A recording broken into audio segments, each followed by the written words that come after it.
Alright, we have the brand new Mandalorian recap. If you like it, like and subscribe. I appreciate it. It helps a lot.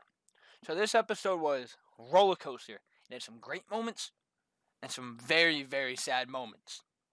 So let's get into it. First off, we start off with Mando and Grogu doing some little training. Mando has that nice little ball that Grogu loves, trying to get Grogu to use the Force and pull it to him. He gets it. Mando gets super happy and scares him. And then he has to explain that no, he was happy, all this and that. And it showed that even though Grogu's a little confused, Mando wants to help him as much as he can. And then they arrive on Tython, and we see the Seeing Stone. So Mando goes and places him down. And he has no idea what's going on, what's supposed to happen. He's like, I brought you here. Ahsoka said you do the rest. So do something is basically, he's lost.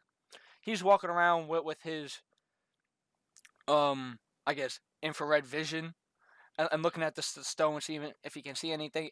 And he really has no clue. He's just waiting for Grogu to do something. And this is where one of my favorite parts come in. We have Slave One flying through the air. And of course, man, the moment you see that ship, you get excited. So you know Boba Fett's here. What he wants, we assume his armor. What else? We don't know. So it's a little scary. So Mando goes, Grogu, wait, don't move. I'm gonna go check out, see who it is. And so he goes down, but while he's working his way down, Grogu connects to the rock and starts searching through the Force, through the universe. And it's very exciting. And so so Mando's about to go down to the ship. It's a long walk, and he finally gets there.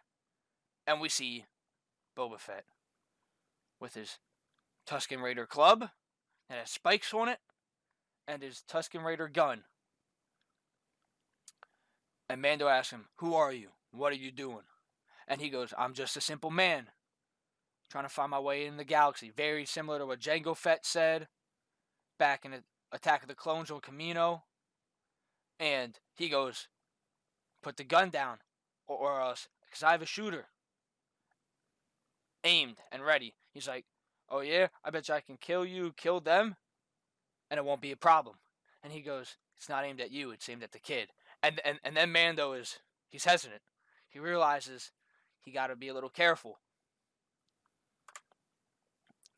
And this is where we see that it's Fennec Shan. And we all thought she was dead back in season 1. But it turns out it was Boba Fett that walked up to her and enhanced her with cybernetics like we can see here, where she was shot and saved her life. And and he goes, she was left on the sands to die like I did, but sometimes fate doesn't play out that way. And then he kind of goes, I'm here for my armor. That's it. Explaining all this stuff. Mando's like, it's not your armor. And Boba's like, well, it is. But, so they're arguing and whatnot. And, a whole bunch of things. And then we have an Imperial ship come down. An Empire ship. And they're like, this ain't good. And Mando's like, I'm going to go check the kid. Boba and Fennec are like, we'll get rid of the troopers. It comes flying in, it lands.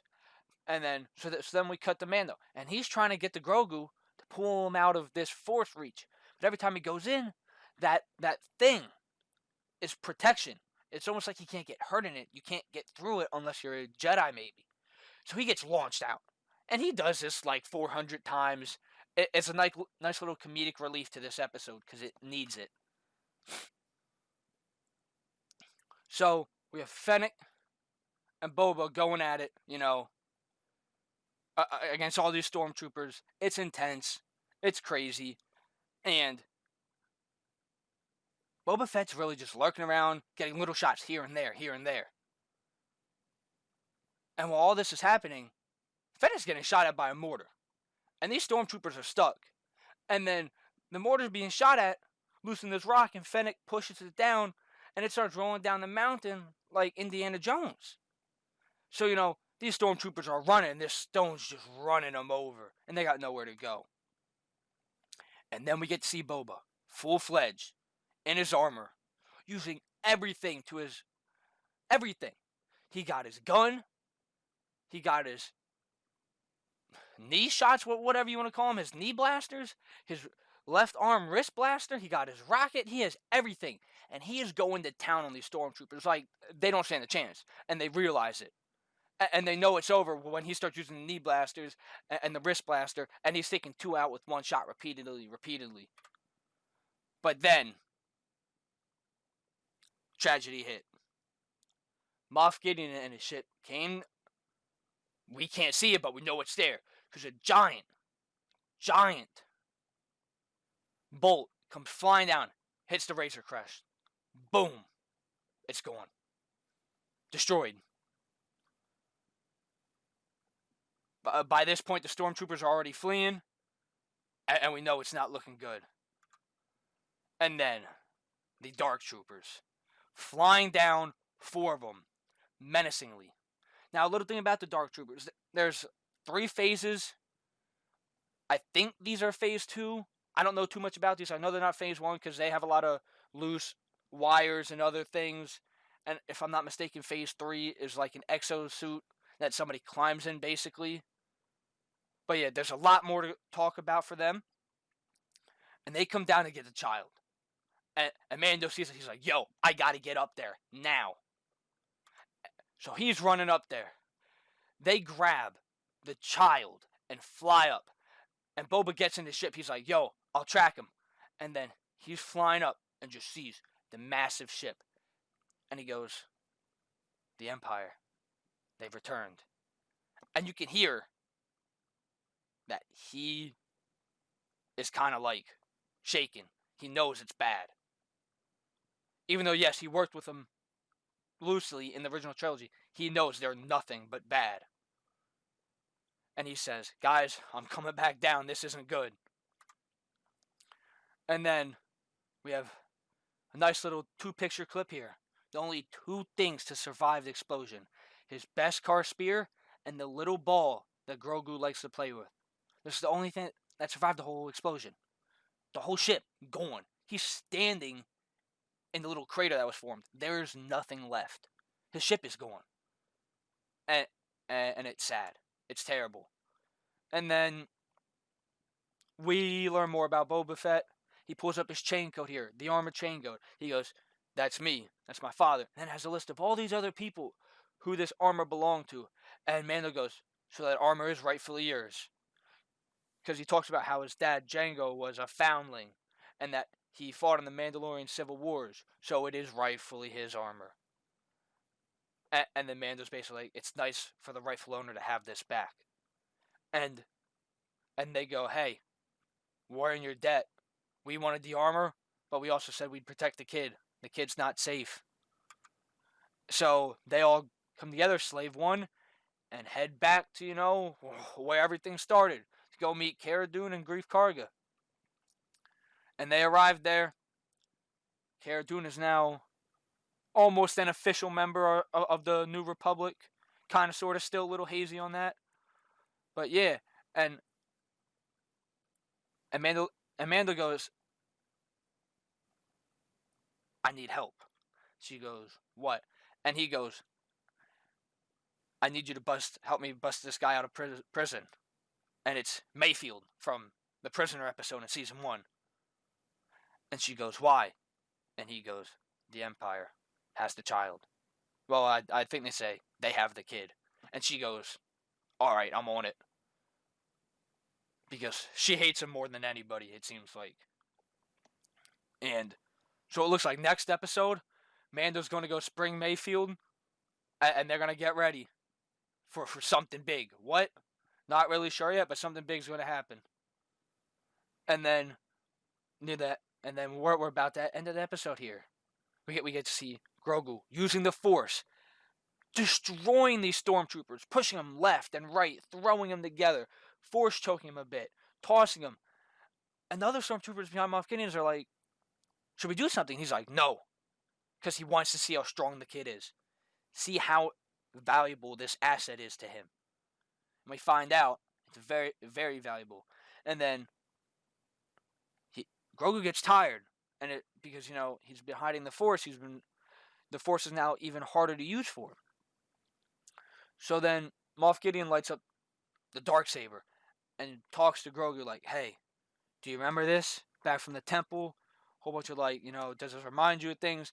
And Grogu reaches at it like, I'm not sure if he was trying to use the Force against Moff Gideon or if he was trying to reach and grab the Darksaber. But it was obvious he knew what it was. And then Grogu finally is just burnt out from using the Force, falls asleep. Moff Gideon has him put little tiny handcuffs on him. Now, these most likely are ones that also somehow restrict Force use, I would assume, or else they really won't do too much. But they're now going to, since they have him subdued in their captivity, they're going to take him back to the doctor and work on making more Force-sensitive clones. Yes, clones, again. And that's how this episode ends. So, not only did Mando lose basically his adopted son and the Razor Crest, I also noticed that he lost his big pulse rifle, which is also a big loss because that was very important in multiple episodes. It looks like he might have lost that. I didn't notice it if he picked up his jetpack after he put it down earlier. So who knows what he lost in this episode, but he lost a lot of things. It was a very sad episode, but it was also really cool. We got to see Boba Fett full action with the Tusken Club and then in his armor, showing that he's as badass as we thought he was. He is as cool as we thought he was. Basically pulled some of his awesome stuff that he used to do in Legends into canon. And then we also know Fennec Shan. And instead of being enemies, she's kind of allied with Mando. She's definitely allied with Boba Fett because Boba saved her life. And now those three are on a mission. Looks like to go get Mayfield and then maybe tag with some other people.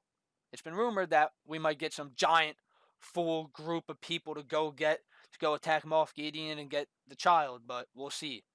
But right now, we gotta wait till next Friday to see what happens to Grogu and the rest of the group. So I'm gonna leave that there. If you liked it, I appreciate it. Subscribe. If you made it this far also, thank you. I'll see you guys next time.